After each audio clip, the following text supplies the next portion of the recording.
অনুষ্ঠিত হৈছে আমাৰ এই নিৰ্বাচন আৰু এতিয়ালৈকে প্ৰায় 40%ৰ ওপৰত মানে ভোট পল হৈ আছে।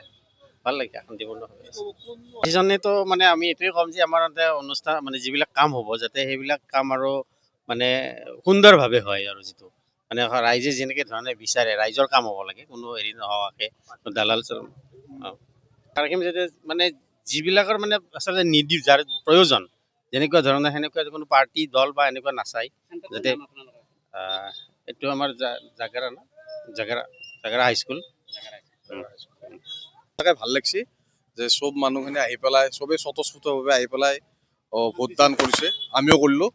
গণতন্ত্ৰৰ আমিও আজি যিটো মহোৎসৱ হৈ আছে আমি আজি সবেই উদযাপন কৰি ল'লোঁ, আমাৰ ভোটাধিকাৰ সাব্যস্তটো কৰিলোঁ।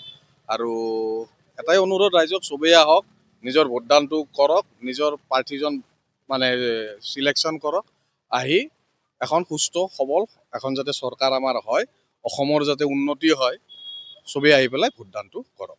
ৰাতিপুৱাৰ ভাগত যিখিনি প্ৰতিকূল বতৰ সেই বতৰকো নেওচি যিখিনি মানুহে তাৰমানে ভোটদান সাব্যস্ত কৰিব আছে ভালে লাগছে আৰু ভোটদান শান্তিপূৰ্ণ হ'ব এইখিনিয়ে। আৰু ৰাস্তা ঘাট আদিকে ধৰি সকলো কাম যাতে কৰে, ৰাইজৰ কাম ভাল হয় তাৰ কাৰণে এইখন নতুন চৰকাৰে কৰিব। মানে সুৰক্ষিত হ'ব লাগে। মানে আগত যেনেকৈ এটা পৰিস্থিতি গৈছিল সেই পৰিস্থিতিটো এতিয়া নাই।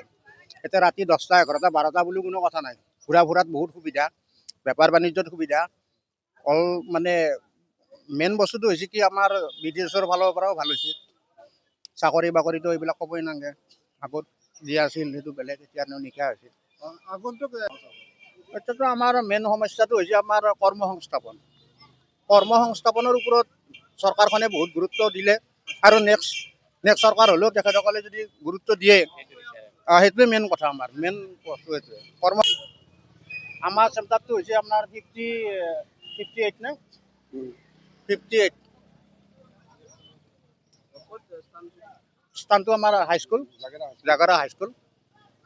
মই বেলেগ নকওঁ, মই এইটোৱে ক'ম যে আমাৰ আগতো যিখিনি আমাৰ চৰকাৰ আছিলে তেখেতসকলৰ সেই চৰকাৰৰ কামত আমাৰ এইবাৰ জনসাধাৰণ ওলাই আহিছে, তেখেতসকলৰ কামখিনি খুব ভাল পাইছে জনসাধাৰণে। আৰু আগন্তুক চৰকাৰ যিখন হ'ব সেই চৰকাৰখন যাতে ৰাইজৰ হকে কাম কৰক, নিবনুৱা সমস্যা সমাধান কৰক, গৰীব যিখিনি আছে গৰীবৰ হৈ তেখেতসকল থাকক, মই বেছি শান্তি শৃংখলা অটুট ৰাখক, মই এইখিনি ক'বলগীয়া।